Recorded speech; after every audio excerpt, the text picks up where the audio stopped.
김용태 목사님 나오셔서 타인 관계, 믿음의 중요성이라는 제목으로 말씀 전하십니다. 우리 나올 때 반갑습니다로 인사해 주시면 고맙겠습니다.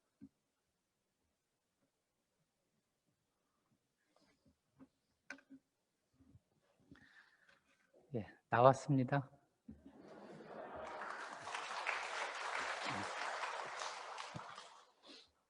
목사님께서 반갑게 인사해달라고 해서 제가 받으려고 나왔다고 했습니다. 예, 옆에 분들 서로 한 번씩 보시고 입으로는 이제 웃음을 못 웃으니까 눈으로 인사를 하시죠. 눈으로 한번 보시고 눈으로 고개도 끄덕이시고 예. 또 하나님께 우리 다 박수 한번 좀 올려드리고 예. 또 옆에 분들한테도 다 박수 한번 쳐주세요. 다 박수 한번 쳐주시고 잘 오셨습니다. 예.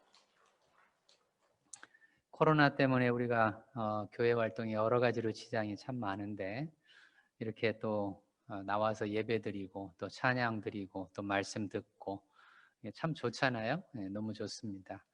하나님께서 코로나가 이렇게 심한데도 불구하고 우리를 지켜주시고 아까 우리 찬양 한 자매가 찬양한 것처럼 하나님께서 우리를 지키시니까 아무도 우리를 못 건드리는 그런 귀한 일들이 있게 될 텐데 하나님께 감사하고 또 이 시간에 또 예배드리면서 주의 말씀에 감동되는 그런 시간이 있게 되기를 바랍니다. 오늘은 이제 조금 길게 설교로 따지면 약간 좀 긴 설교. 그래서 제가 이제 오랫동안 교수를 이제 하다가 은퇴를 지금은 했는데 제가 목사이기도 하고 교수이기도 하기 때문에 제가 설교가 좀 길어지면 강의 반, 설교 반 그렇게 합니다. 그래서 여러분들도 편안하게 들으시고 편안하게 들으면서 지식이 좀 더 생긴다 이런 생각도 가지시고 또 그런 지식들 중에 우리 안에 우리의 심령을 터치하는 지식들이 있으니까 그런 지식들이 생기면 그 지식이 뭘로 변하냐면 지혜로 변합니다. 지식만 가진다고 해서 지혜가 생기는 건 아니거든요. 하나님은 성경에서 꾸준히 우리에게 지혜 있는 사람이 되라라고 말씀을 하시는데 그 지혜 있는 사람이 되기 위해서 필요한 것 중에 하나가 지식입니다. 지식이 없이는 지혜가 생기기 좀 어렵습니다. 그렇기 때문에 우리가 자칫 잘못하면 이게 믿을 때 오늘 믿음에 대한 얘기를 제가 할 텐데 그 믿을 때 그 믿음이 잘못하면 맹신 쪽으로 갈 가능성이 있는데 그 이유 중에 하나가 뭐냐면 지식이 없어서 그러는 겁니다. 그래서 지식이 또 중요하고 그런 지식이 중요하지만 지식만 가지고 있으면 자칫 잘못하면 사람을 정죄하거나 판단하는 데 쓰기 쉽습니다. 지식만 있으면. 그 지식이 지혜로 변해야 될 텐데 그 지혜로 변하려면 가슴에 감동함이 있어야 돼요.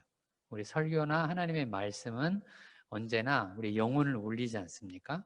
영혼을 울리고 우리를 감동시켜서 이런 지식들이 지혜가 되게 하는 그런 놀라운 역사가 일어나는데 오늘도 그런 일이 있었으면 좋겠습니다. 오늘 성경 말씀이 제가 미국에서 미국 플러신학교에서 공부를 할 때 상당히 제가 충격을 받았던 성경 말씀 중에 하나입니다. 그때는 이제 제가 배웠던 과목들 중에 어떤 과목들이 있었냐면 제가 전공이 이제 상담학 전공, 심리학에 근거한 상담학을 제가 공부를 하고 있었는데 또 한편으로 신학을 제가 공부를 했죠. 그러니까 신학 과목을 따로 듣고 상담학 과목을 따로 듣는데 이 두 가지를 연결하는 중간 과목, 그걸 이제 통합 과목이라고 불렀는데 통합, 그러니까 신학과 상담학을 이렇게 합쳐서 통합이란 말을 합친다는 뜻이죠. 합쳐서 이 두 개를 어떻게 다 이해할 수 있을까? 이런 과목들을 제가 들었으면 이게 통합 과목이라고 하는 그런 과목들이 있었는데 이런 과목을 제가 4과목을 들었는데 그중에 한 과목에서 이 성경 말씀을 가지고 기존에 제가 생각하지 못했던 것들을 이렇게 교수님이 강의해 주는 것을 들으면서 깜짝 제가 놀랬던 충격적인 경험을 했던 그런 말씀 중에 하나입니다. 오늘 이 성경 말씀에 보면 예수님께서 자기 어머니하고 동생들이 왔잖아요. 예수님이 사역을 하시는데 어머니하고 동생들이 왔어요. 그러면 우리가 보통 이제 보통 상황이라면 이제 뭐 끝나고 나서 뭐 어머니를 맞이한다든가 동생들을 맞이해서 어머니 잘 계셨어요? 뭐 니네들 잘 있었냐? 뭐 이렇게 해야 될 거 아니겠어요? 그런데 놀라운 말씀을 오늘 예수님이 하십니다. 뭐라고 얘기를 하시냐면 자기 어머니하고 동생이 왔음에도 불구하고 누가 내 어머니고 누가 내 형제냐 이런 얘기를 하세요. 상당히 도전적인 질문이잖아요. 자기 어머니가 왔는데 그 어머니를 향해서 누가 내 어머니냐? 우리가 언뜻 듣기에 생각해 보면 이게 무슨 말이야? 아니, 왜 이런 말씀을 하시지? 아니 생각해 보세요. 자기 아버지가 오고 어머니가 왔는데 누가 내 아버지예요? 누가 내 어머니예요?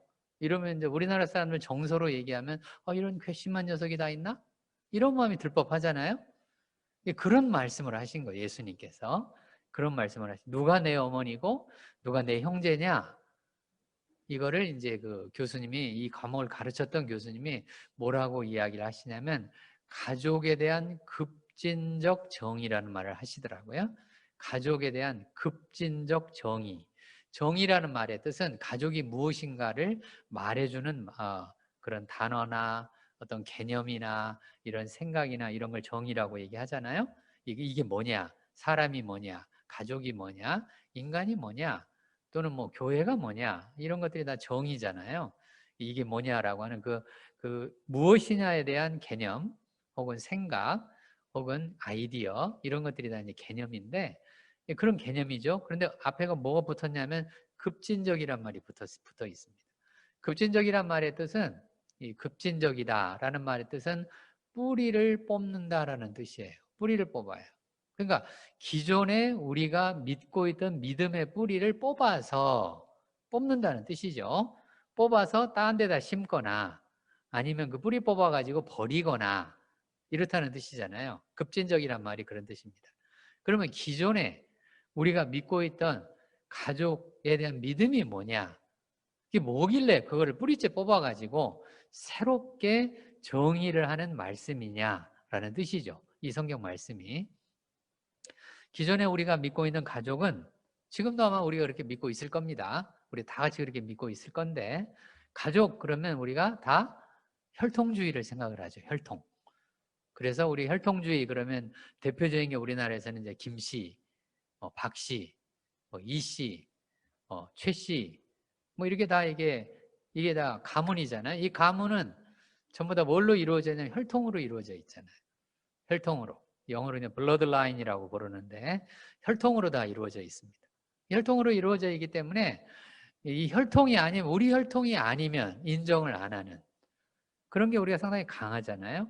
그래서 우리 혈통 이외에 다른 혈통들은 이게 상당히 배타적인 이런 것들이 기존의 가족에 대한 믿음입니다. 그러니까 가족 그러면 혈통주의죠. 피로 연결되어진 사람들이죠. 피로 연결되어진 사람들. 그래서 우리가 이제 피에 대한 생각들이 상당히 많죠. 뭐라고 얘기하냐면 옛날에 우리나라 사람들은 산업공상 제도가 있었잖아요. 양반, 그 다음에 뭐 농민, 그 다음에 또 무슨 상업에 종사하는 사람, 또는 천민, 뭐 이렇게 하잖아요. 그래서 우리가 뭐라고 얘기를 자꾸 하냐면 천민들한테는 무슨 피가 흐른다고 해요? 천민의 피가 흐른다고 그렇게 얘기하잖아요. 피 속에 뭐 천민이 있나 봐요. 피 속에 뭐 양반이 있고 피 속에 귀족이 있고 피 속에 왕족이 있고 그래서 왕족의 피 뭐 이러지 않습니까? 이게 다 혈통주의잖아요. 혈통주의로 우리가 가족을 기존에 구분하고 있었던 거죠. 그러니까 혈통에 의해서 얽혀진 관계 이거를 혈연관계라고 부르지 않습니까? 그게 이제 믿음이죠. 그 믿음은 지금도 있고 과거에도 있었고 앞으로도 아마 인류가 끝날 때까지는 이게 있을 것 같아요. 이 믿음은 계속해서 있을 것 같은데 그런 혈통과 관련된 혈연주의에 대해서 예수님께서 도전을 하신 겁니다. 누가 내 어머니고 누가 내 형제고 누가 내 자매냐라고 거기에 도전을 하시면서 뭐라고 예수님께 대안을 얘기해 주시죠. 그 대안을 뭐라고 얘기를 하시냐면 하나님의 뜻대로 행하는 자가 내 형제요, 내 자매요, 내 부모요, 내 자식이요. 이렇게 정의를 한 겁니다. 그러니까 기존의 혈통 중심의 혈연 관계에 대한 가족에 대한 믿음을 뿌리째 뽑아가지고 그거를 다른 데 심는 거죠. 아까 뿌리째 뽑아서 버리거나 다른 데 심는다고 얘기했잖아요. 그런 것처럼 이거를 뿌리째 뽑아가지고 새롭게 정의를 한다라고 하는 뜻이죠. 그게 이제 오늘 예수님의 그 말씀입니다. 그래서 요거를 제가 오늘 좀 풀어서 약간 지식과 더불어서 조금 길게, 그래봤자 40분밖에 안 남았습니다. 11시쯤 끝날 거거든요. 예. 끝나는 시간이 정해져야 좀 덜 불안하시는 분들 계시죠? 언제 끝날지 모르면 언제 끝나나 뭐 이런 분들 계실 수 있으니까 아마 제가 그런 사람인가 봐요. 제 얘기를 하는 거죠. 썰렁한 농담을 했는데 아무도 안 웃으시잖아요. 예. 제가 농담을 좀 배우려고 하는데 아재 개그밖에 생각이 안 나가지고 예, 썰렁하게 농담을 합니다. 자, 그래서 이제 혈통 우선주의. 그 혈통 우선주의에 대해서 누가 아주 신랄하게 얘기를 하고 있냐면 사도 바울이 로마서에서 아주 신랄하게 얘기를 하고 있습니다. 거기서 믿음과 우리의 혈통에 대한 관계를 로마서에서 아주 집중적으로 사도 바울이 이야기를 하고 있어요.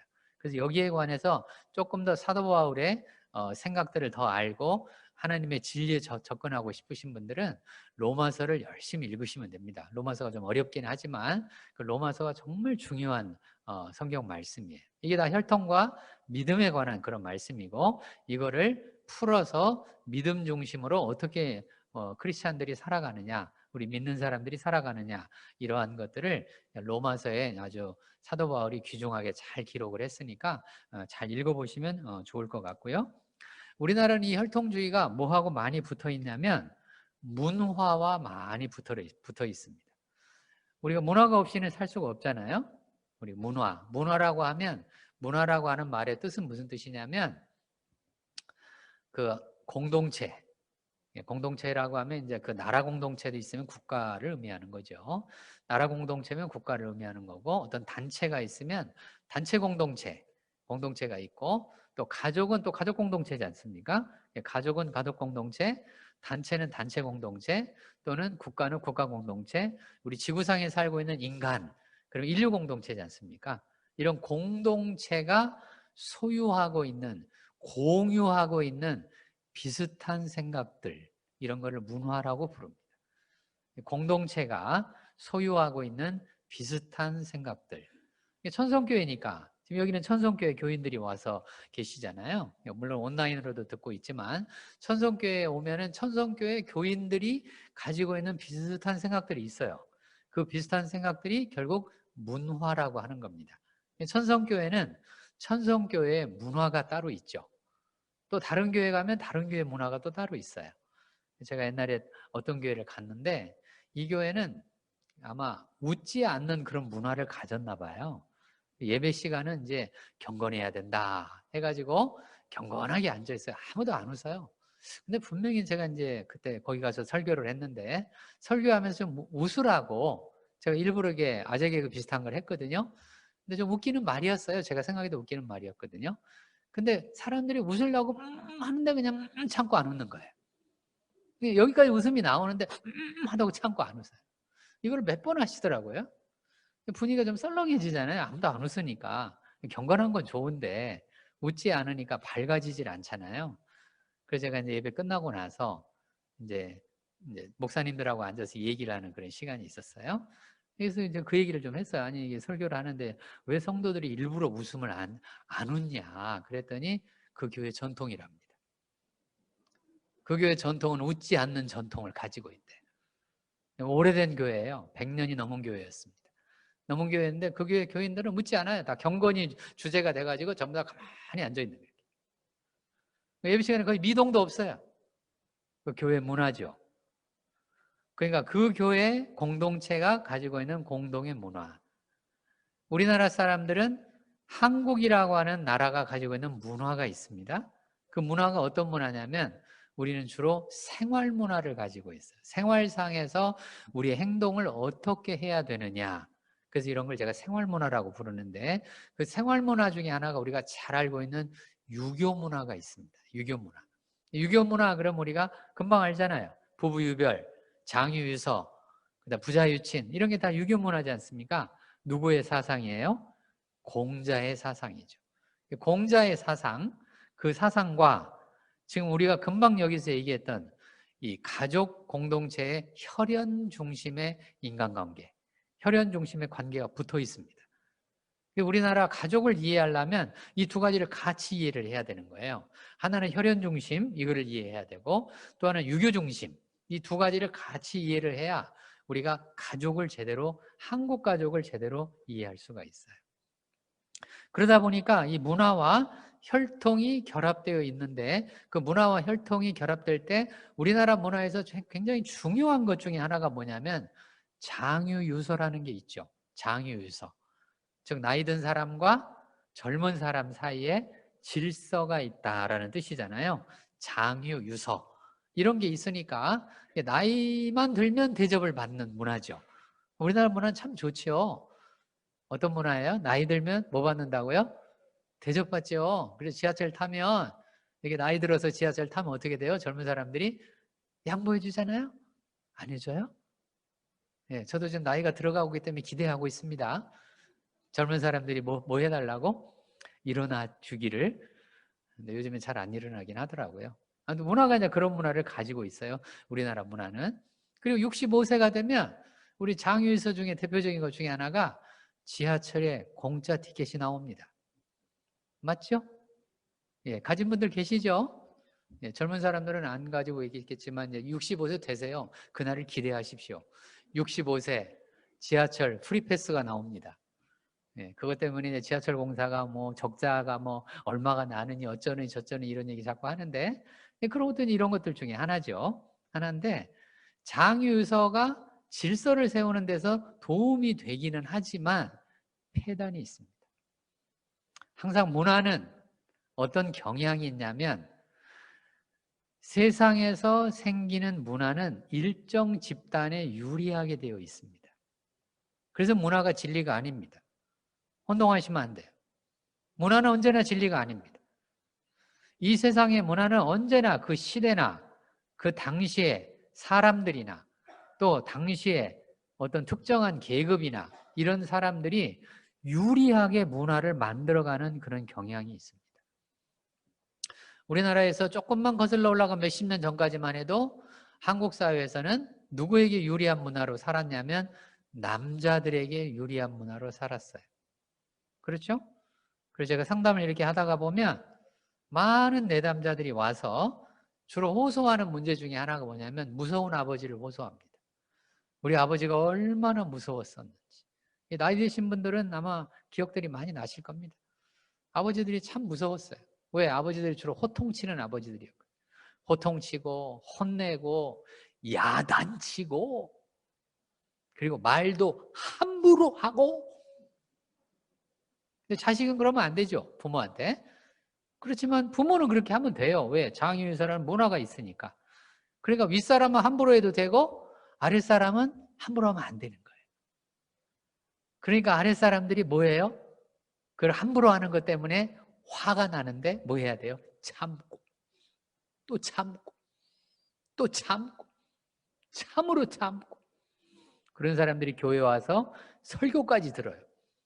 사랑은 오래 참고. 설교까지 듣잖아요. 그냥 화를 낼 수도 없고 참아야 되니까. 그러나 화는 나 있는데 참고 하는데 또 설교까지 들으니까 이거 더 참아야 되잖아요. 그러다 어떤 일이 벌어져요? 우울해집니다. 너무 오래 참아가지고 우울해지는 거예요. 우울해졌다가 나중에 한꺼번에 터집니다. 이게 분노 폭발이라고 하는 거예요. 한꺼번에 터지니까 불행한 일들이 너무 많이 벌어지는 거예요. 왜? 한국의 문화와 장유유서의 문화와 혈연 관계가 붙어서 생기는 현상입니다. 왜? 그때 당시에는 전부 다 남성들에게 유리한 문화를 가지고 있었던 거예요. 왜? 우리나라는 왜 그랬냐? 가문의 계승이 절대적이었거든요.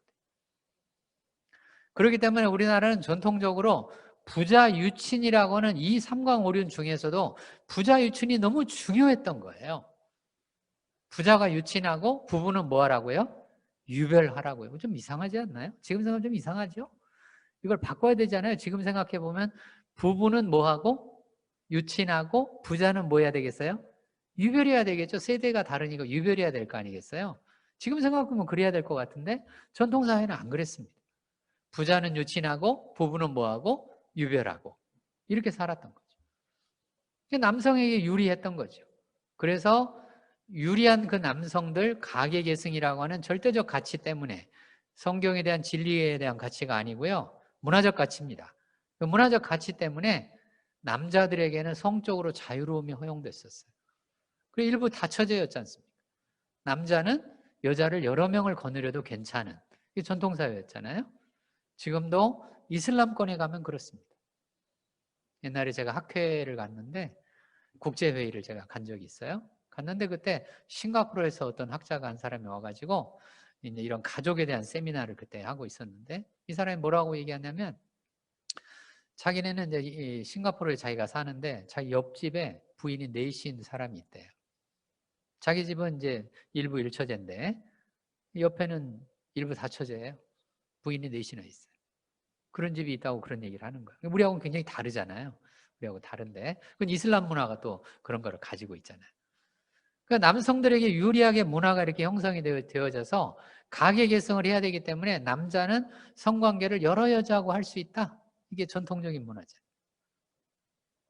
바뀌었죠? 바뀌어가지고 1910년을 기준으로 얘기해서 바뀐 지 약 한 110년 정도 지났습니다. 지금. 그래서 일부 1처제잖아요. 지금 일부 1처제. 근데 점점 시간이 지나서 이제 문화가 누구에게 유리한 쪽으로 지나가고 있어요? 이제는 여자들에게 유리한 쪽으로 지나가고 있죠. 그렇죠. 요즘에 여자들에게 유리한 쪽으로 법이 자꾸 만들어져요. 요즘엔 남자가 불리해집니다. 이제 그 대표적인 것 중에 하나가 성희롱이에요. 성희롱이 뭐예요? 남자가 쳐다봤는데 여자가 뭐를 느끼면 수치심을 느끼면 이 남자를 성희롱죄로 고소할 수가 있습니다. 남자분들 조심하셔야 됩니다. 조심하시라고요. 그 쳐다보면 안 돼요. 누구를 쳐다보면 안 돼요? 여자들 쳐다보면 안 됩니다. 근데 거꾸로는 없어요. 여자가 남자를 쳐다봤는데 남자가 수치심을 느끼면 성희롱으로 고소한다? 이런 건 없어요. 근데 그런 것도 있어야 되잖아요? 아닌가요? 제가 잘못 얘기했나요? 맞잖아요? 그런 건 없어요. 그런 건 없고 뭐만 있다고요? 남자가 여자를 쳐다봤는데 여자가 수치심을 느끼면 고소할 수 있어요. 이렇게 지금 점점점 여성에게 유리한 쪽으로 문화가 형성되어 가고 있어요. 항상 문화는 그렇습니다. 진리가 아닙니다. 그러니까 로마서에 사도 바울이 뭐라고 얘기를 하고 있냐면 세상의 풍습을 따르지 말라. 왜? 세상의 풍습이라는 게 문화지 않습니까? 그 문화라고 하는 게 우리가 살고 있는 삶의 그릇이긴 하는데 그 문화는 특정 집단에 유리한 방향으로 계속 흘러가고 있는 겁니다. 그게 문화예요. 그래서 옛날에 우리나라는 여성들이 희생을 당해서 그래서 그 여자들이 뭐 많은 여자들이 많았어요? 한 많은 여자들이 많았죠. 근데 요즘에 이제 조금 더 시간이 지나면 이제 누가 한이 많아지게 생겼어요? 남자가. 그럼 우리나라 귀신 영화의 주인공이 바뀌게 될 겁니다. 우리나라 귀신 영화의 주인공은 다 누구예요? 여자들이죠. 여자들이 전부 다 한이 많아가지고 전설의 고향이 대표적이잖아요. 전설의 고향이 대표적인 한 많은 여자들이 뭐예요? 눈물 흘리면서 그것도 피눈물을 흘리면서 누구를 째려봐요? 남자 째려보는. 이런 게 거의 대표적인 게 우리나라 문화잖아요. 영화라는 게 문화지 않습니까? 그렇게 됐던 거예요. 근데 이제 앞으로는 이제 그런 영화 나오면 이제 안 봐요. 왜요? 여자들이 한이 없잖아요, 이제. 볼 리가 없죠.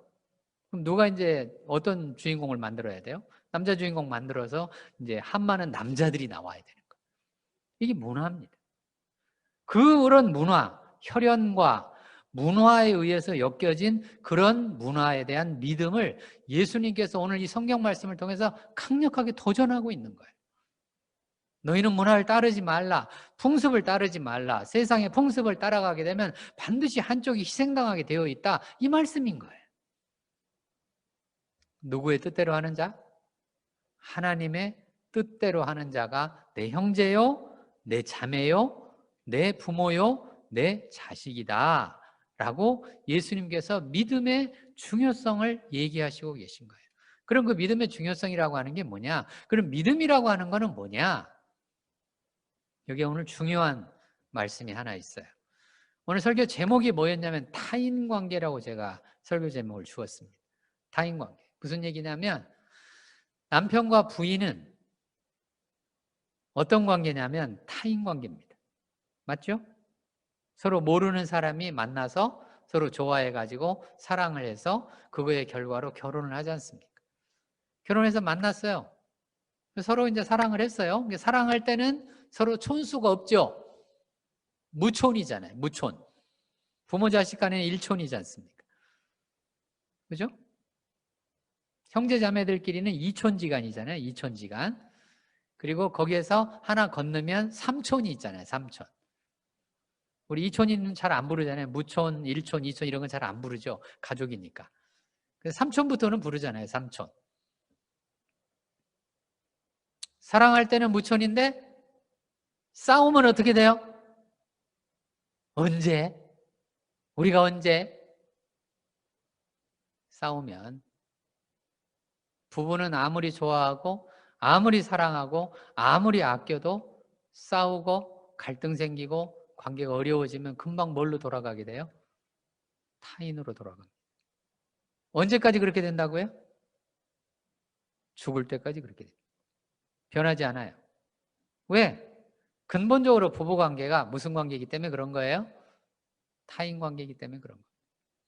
제가 상담을 하는데 어떤 분이 이런 얘기를 저한테 자꾸 하는 거예요.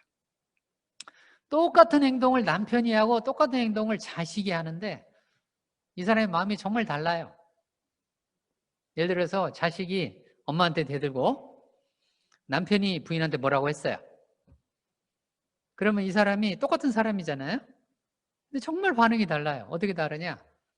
자식이 뭐라고 하면은 그냥 공감을 하는 거예요. 뭐라고 공감을? 그래, 네가 그랬니? 아, 그랬구나. 이렇게 그 말이 금방 나와요. 이렇게. 근데 남편이 뭐라고 하잖아요. 저 인간이 왜 저러는가? 이렇게 되는 거예요. 똑같은 건데. 그래서 그분이 뭐라고 얘기하냐면 아니 똑같은 걸 가지고 왜 당신이 남편한테 대할 때하고 자식한테 대할 때 왜 이렇게 달라요? 그랬더니 그분이 뭐라고 하냐면 자식은요 내 새끼잖아요. 남편은요 남의 새끼잖아요. 자 따라서 하세요. 자식은 내 새끼다. 남편은 남의 새끼다. 웃어요? 저 웃으라고요. 그 말이 맞잖아요. 안 맞아요? 맞죠? 남편은 내 새끼가 아니잖아요. 저한테 그분이 하신 말씀이에요. 그러니까 내 새끼가 자기한테 대들면 공감이 되는데 남의 새끼가 대들면 어때요? 미워지는 거예요. 그래서 남편한테는 공감이 안 되고 자식한테만 공감이 되는 거예요. 왜? 이게 혈연이잖아요. 혈연한테는 공감이 되는데 남의 새끼인 남편한테는 공감이 안 돼요. 그래서 뭐가 중요한 거예요? 믿음이 중요한 거예요. 자식한테는 믿지 말라 그래도 믿습니다. 내 자식이니까. 내 새끼니까. 내 뱃속에서 나왔잖아요. 그런데 남편, 부인, 둘 관계는 이게 뭐예요? 서로 모르는 관계고 타인 관계이기 때문에 이게 노력을 해야 됩니다. 애를 써야 돼요. 다시 얘기합니다. 모든 믿음의 관계는 무엇에 근거를 하고 있냐면 타인 관계에 근거를 하고 있습니다. 타인 관계에 근거를 하고 있어요. 우리 교인들끼리도 마찬가지잖아요. 서로 모르는 사람들이잖아요. 타인들이지 않습니까? 타인들이 이렇게 모여서 교회 공동체를 형성하고 있지 않습니까? 그러니까 타인 관계인 사람들끼리는 언제나 뭐를 해야 돼요? 노력을 해야 되는 거예요.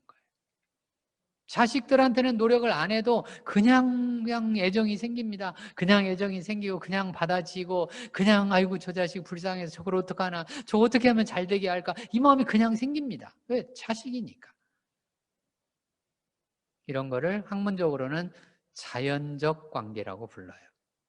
부모 자식 간의 관계는 자연적 관계고요. 부부 관계는 타인 관계입니다. 서로 종류가 달라요. 그런데 더 놀라운 사실이 있어요. 어떤 더 놀라운 사실이 있냐면 놀랍게도 가족의 시작은 타인 관계에서 이루어집니다.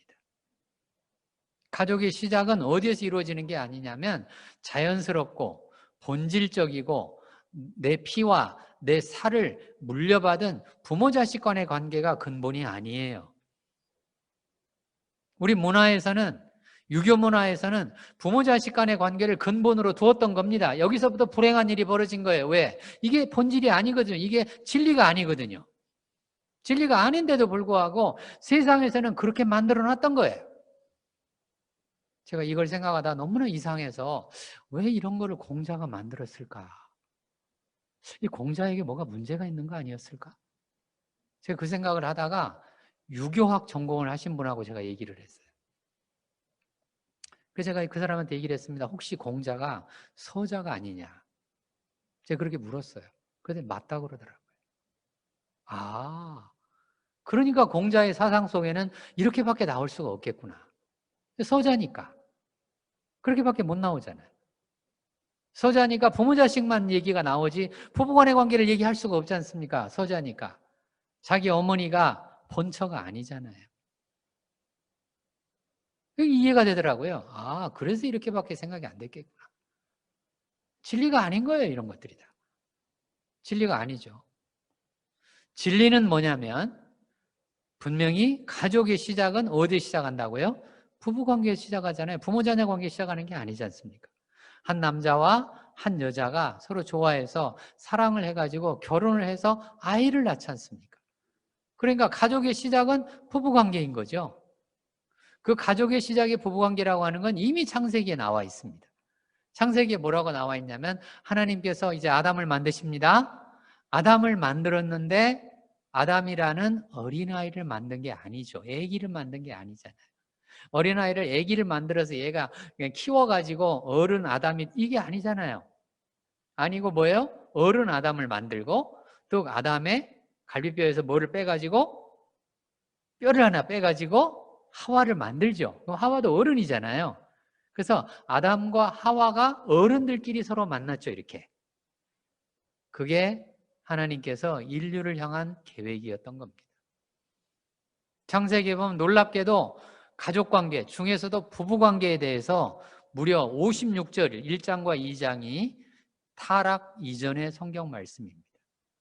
3장부터 계시록 끝까지가 다 타락 이후의 말씀인데 유일하게 타락 이전의 말씀이 창세기 1장과 2장이에요. 56절로 구성되어 있습니다. 그 56절로 구성되는 성경 말씀 가운데 놀랍게도 부부관계가 8절이나 나와 있어요. 너무 놀랍습니다. 왜? 하나님께서 인류를 향한, 인류 공동체를 향한 계획이었던 거죠. 그 계획이 뭐예요? 부부였던 겁니다. 아담과 하와, 이 부부를 통해서 인류 사회를 하나님께서 말씀하시고 계시는 거예요. 그래서 가족 부부라고 하는 이 공동체는 교회가 생기기 훨씬 이전부터 있었던 겁니다. 에덴 동산에서 있었으니까. 훨씬 이전부터 있었잖아요.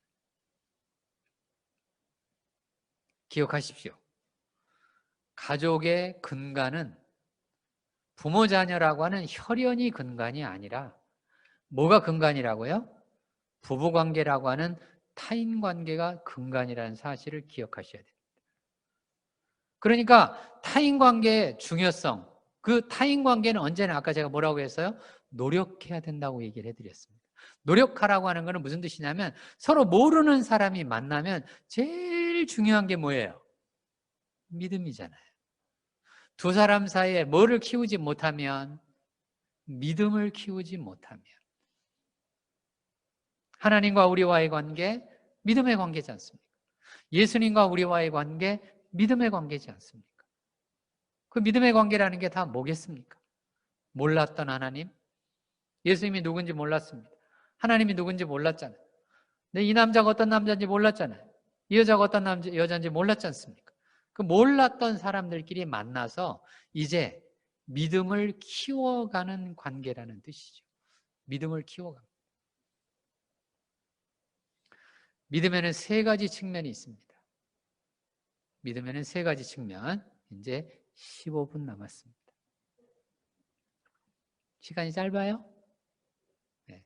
더 할까요? 네 하시는 분도 계시고 가만히 계신 분도 계시고 가만히 계신 분들은 안 웃기로 하고 말씀 안 하시기로 하시고 라고 말해도 가만히 계실 겁니다. 그냥 혼잣말 하는 거예요. 혼잣말. 아재개고 혼잣말 하는 겁니다. 자, 믿음에는 뭐가 있다고요? 세 가지 측면이 있어요. 세 가지 측면이면 첫째는 믿고 싶은 마음이 있습니다. 이거를 소망적 믿음이라고 부릅니다. 이건 선물입니다. 하나님이 우리에게 주신 선물이에요. 믿음의 선물, 믿음은 선물이란 말이 성경에 나오지 않습니까? 자주 나오죠. 믿음은 선물이다. 이 말. 그래서 하나님이 이런 마음을 우리에게 주시지 아니하면 우리가 하나님을 믿을 수가 없고, 하나님을 믿을 수 없기 때문에 특정한 사람들, 하나님이 선택한 사람들만 믿을 수 있다라는 이런 말씀을 여러분들이 잘 알고 계시잖아요. 그게 뭐냐면 소망적 믿음이란 뜻이에요. 우리 안에는 믿고 싶은 마음이 있어요. 왜? 모든 인간은 하나님의 형상을 따라서 지음을 받았습니다. 하나님의 형상을 따라서 지음을 받았기 때문에 우리 안에는 믿고 싶은 마음이 있어요. 근데 그 믿고 싶은 그 마음이 얼마나 귀한지 몰라요. 왜? 이런 믿고 싶은 이 마음 때문에 우리의 마음이 아름다워지고 세상이 아름답게 보이고 이 세상의 모든 것들을 우리가 아름다움을 누릴 수 있는 게 바로 그 믿음의 소망적 측면 때문에 그렇습니다. 보세요. 대표적인 게 사랑이죠. 자, 한 남자와 한 여자가 데이트를 시작을 했습니다. 데이트를 시작을 해서 서로 이제 좋아하기 시작을 해서 이렇게 좋아하면 어떻게 돼요? 그 사람이 하는 말이 다 어떻게 돼요? 믿어지죠? 너무 오래됐어요? 너무 오래돼서 기억이 안 나요. 믿어지고 그 한마디 한마디가 얼마나 좋은지 몰라요. 그 좋은 것 중에 하나가 뭐예요? 나는 너를 영원히 사랑해. 얼마나 좋은지 몰라요. 그게 거짓말이거든요. 내가 책임질게. 그거 거짓말입니다. 그거 알고 계시죠?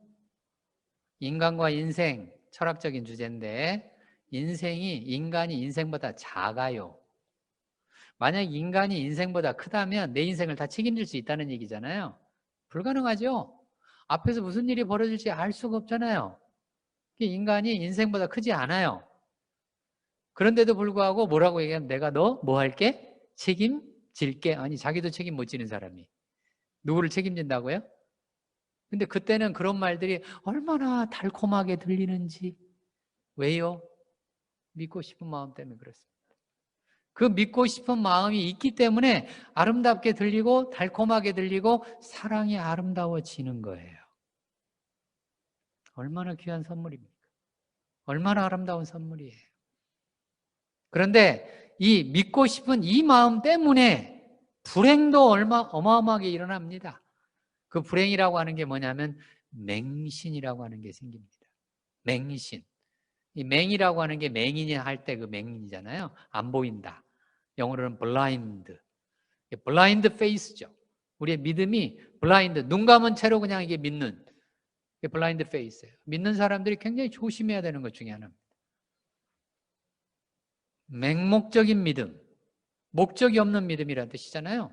눈이 먼 믿음. 그런 게 다 어디서 생기냐면 이런 믿고 싶은 마음 때문에 자꾸 생기는 거예요. 그래서 사람들이 자주 속습니다. 종종 우리가 어떤 얘기를 하냐면 속이는 사람이 나쁘다고 얘기하잖아요. 그러나 속는 사람도 못지않게 나쁜 사람들입니다. 그래서 이런 얘기를 자주 하죠. 한 번 속는 거는 속이는 사람이 나쁘지만 2번 속고 3번 속으면 속는 사람이 나쁜 사람이다. 우리 그런 얘기를 자주 하지 않습니까? 왜 그럴까요? 믿으려고 하는 믿고 싶은 마음 때문에 그런 거예요. 그러니까 믿고 싶은 마음이 한편으로는 아름답게 우리의 마음을 세상을 아름답게 살아가게 하는 중요한 역할을 하면서도 또 한편으로는 맹신을 하면서 사람들에게 자꾸 속임을 당하는 쪽으로 가게 되는 거예요. 그래서 사이비 교단들이 생기고 사이비 교주가 생기고 그래서 집단 자살을 하게 되고 이런 일들이 그래서 벌어지는 거예요. 이게 믿음의 뭐 때문에 그런가요? 소망적 측면 때문에 그렇습니다. 두 번째, 믿음에는 소망적 측면만 있는 게 아니라 믿음에는 경험적 측면이 있어요. 경험적 측면이라고 하는 것은 뭐냐면 믿어지기입니다. 믿어지는 거예요. 믿어지기라고 하는 건 내가 경험을 한 거예요. 이렇게 경험을 해보니까 이 사람은 뭐 할만 해요? 믿을만 해요. 예를 들어 약속을 했는데 약속 장소에 제 시간에 쫙쫙 나타나요. 딱딱 나타납니다. 그럼 우리가 뭐라고 해요? 믿을 만하다. 그렇게 얘기하잖아요. 그게 이제 경험적 측면의 믿음이라고 하는 거예요. 놀랍게도 이 세상에서는 이 세상도 믿음으로 이 세상이 운영이 됩니다. 우리가 지갑에 가지고 있는 것 중에 이 믿음의 경험적 측면을 나타내는 것들이 하나씩 다 들어있어요. 하나가 아니죠. 여러 개 있는 사람도 많죠. 무슨 카드가 들어있어요? 신용카드입니다. 신용카드. 우리 신용카드 다 쓰잖아요. 놀랍게도 선진국이 되어지면 참 놀랍게 성경의 진리를 따라가요. 후진국이 되어지면 성경의 진리를 안 따라가는데 선진국이 되면 점점점 이게 성경의 진리를 따라가는데 세상은 언제나 부분적이라고 얘기 드렸습니다. 이 세상의 문화는 언제나 부분적입니다. 그러니까 믿음의 세 가지 측면 중에 이 세상에서는 어느 것만 주로 하냐면은 경험적 측면만 해요. 그게 신용카드예요. 그 신용카드라고 하는 게 몇 달짜리예요? 한 달짜리죠. 은행에서 신용카드 발급을 하고 몇 달간만 믿어주죠. 몇 달간만 믿어줘요? 한 달만. 돈을 써라. 쓰고 네가 돈이 없음에도 불구하고 돈 쓸 수 있다. 이게 신용카드잖아요. 쓰고 얼마 만에 갚아라? 한 달 만에 갚아라. 그래서 한 달이 됐는데 안 갚거나 못 갚으면 뭐가 돼요? 신용 불량자가 되지 않습니까? 놀랍잖아요. 세상도 그런 걸 따라가잖아요. 신용카드. 그러니까 이 세상 사람들은 언제나 믿음에 대해서도 조건을 가지고 있는 거예요. 그 조건이라고 하는 게 뭐냐면 네가 이러이러이러한 행동을 하는 한 내가 너를 믿어줄게. 이게 세상의 방식입니다. 세상의 방식. 이런 식의 생각을 가족들도 거의 비슷하게 해요. 믿는 사람들도 거의 비슷하게 합니다. 어떻게 해요? 당신이 똑바로만 행동을 해요. 그러면 내가 뭐 할게? 믿어줄게. 마찬가지잖아요. 자식들한테도 그러잖아요. 자식들, 부모 자식 간에도 부모 자식 간에도 자식들이 네가 똑바로만 행동을 해봐라. 그 똑바로가 뭐냐면 공부를 잘하고 선생님 말씀 잘 듣고 그 다음에 열심히 살고 그렇게만 해봐라. 내가 너를 왜 안 믿어주겠냐? 팍팍 믿어준다. 뭔 뜻이에요? 얘가 그렇게 행동을 하면 믿어진다는 얘기예요. 얘는 믿을만하구나. 얘는 믿을만하네. 그러니까 내가 뭐하지? 믿는다니까. 믿어. 조건적인 믿음이죠. 이게 믿어지기입니다. 성경으로 오면, 교회로 오면, 믿는 사람들 쪽으로 오면 하나님께서 우리에게 뭐라고 하냐면 믿는 사람들에게 와보라 그런 얘기 하잖아요. 성경 말씀을 들어보라. 그리스도인으로 살아보라. 왜요? 기독교를 체험의 종교라고 하지 않습니까? 체험의 종교란 말이 뭔 말이에요? 우리가 하나님과 관계를 하기 시작을 하면 하나님과 관계 속에서는 믿어지는 게 생깁니다. 믿어지는 게 생겨요. 하나님이 기도응답을 해주시는구나. 기도응답을 안 해주시는 분인 줄 알았더니 기도응답을 해주시네 하다가 어떻게 돼요? 나중에 내가 불행한 일을 예를 들어서 코로나가 걸려요. 코로나가 안 걸리게 그렇게 기도했는데 코로나가 딱 걸렸어요. 하나님 내 기도응답 안 해주시네. 그러다가 이게 좀 더 심해지면 어떻게 하나님 나하고 상관없으시네. 하나님이 나를 안 돌보시는구나. 그러다가 더 가면 어떻게 돼요? 하나님 안 계시는구나. 이거 경험적 측면 때문에 그러잖아요. 내 경험으로 하나님이 있고 없음을 자꾸 증명하려고 하는 하나님의 존재가 내 경험 속에 가치죠. 그리스도인들이 찾지 잘못하면 이거에 걸리기 쉽습니다. 그러나 기억하십시오. 하나님은 우리의 존재보다 우리의 경험보다 훨씬 크신 분입니다. 세 번째로 5분 남았습니다. 5분 동안 얘기하고 마치겠습니다. 1, 2분 더 지나갈지 모르겠는데 아무튼 세 번째로 믿음은 의지적 측면이 있어요. 첫 번째가 뭐라고 그랬어요? 소망적 측면. 두 번째가 뭐라고 그랬어요? 경험적 측면. 세 번째가 뭐라고요? 의지적 측면. 이거는 믿기입니다. 믿기. 성경에 보면 예수님께서 그런 얘기를 하십니다. 너희는 세상의 빛이라 그렇게 얘기를 합니다. 이 성경 말씀은 여러 가지 각도로 해석이 될 수 있는데 그중에 믿음 측면에서 보면 이게 뭐냐면 믿기의 주제입니다. 우리의 믿음 생활, 우리의 신앙 생활은 교회에서 하는 게 아닙니다. 우리가 언뜻 생각하면, 잘못 생각하면 신앙생활을 교회에서 한다고 생각을 해요. 교회 열심히 다니고, 교회에서 11조 내고, 교회에서 헌금 내고, 교회에서 봉사활동하고, 교회에서 뭐 여러 가지 행사에 참여하고, 예배 참여, 이런 거를 신앙생활이라고 생각하는 사람들이 있어요. 그 신앙생활 아니에요. 그 믿는 생활 아닙니다. 교회 공동체라고 하는 것은 어느 곳이냐면, 교회 공동체는 하나님의 말씀을 듣고 회복하는 시간이에요. 우리가 세상에 나가서 믿음 생활을 하다가 보면 여러 가지로 힘이 들어요. 어렵습니다. 왜요? 믿지 않는 세상이잖아요. 이 세상은 불신의 세상이잖아요. 안 믿는 세상에 우리가 나갑니다. 뭘 가지고 나가요? 뭐 하기로 하고 나가요? 믿기 하기로 나갑니다.